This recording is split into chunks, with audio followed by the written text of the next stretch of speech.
Bumili nga pala ako guys sa online ng refrigerant or yung Prion guys sa ating sasakyan mga lodi na si Greeny mga lodi. So ayan o. So nasubukan ko na siya at nakapag-order ako guys at legit siya guys. Yan o. Kung makikita nyo mga lodi. So napakamura lang. So maganda yan guys sa inyong mga sasakyan at kung gusto nyo lang na dagdagan yung aircon ng inyong mga sasakyan. So tamang tama to guys. At syempre kung gusto nyo rin bumili itong pambutas para sa Incan at kung wala pa kayo nyan, pwede kayong umorder din dyan sa ating link na ibibigay dito sa ating comment section at sa ating yellow basket mga lodi. So yan o, ganyan lang din naman yung pagkabit nung pangbutas para dito sa ating can at ipapakita ko guys kung paano ko siya ikakarga sa sasakyan natin mga lodi na si Greeny mga lodi, yung ating Honda Accord. So ito na guys, kakabit na natin yung kanyang, ito yung refrigerant guys. So ito, so nalagay natin yung kanyang prisen, yung pangbutas niya at ito na yung kanyang ano. At ito na nga guys, kinabit ko na nga guys yung ating Prion guys para ganyan ko kung paano ko siya inilalagay guys. Yan, bubutasin natin siya guys. Ganyan yung purpose nung ating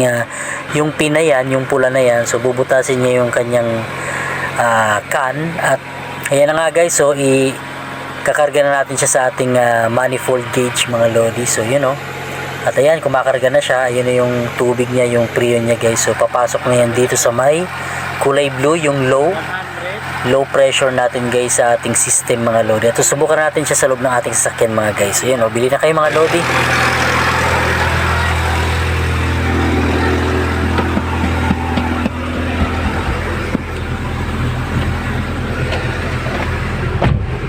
So ayan, may aircon na. So yan guys. Malamig!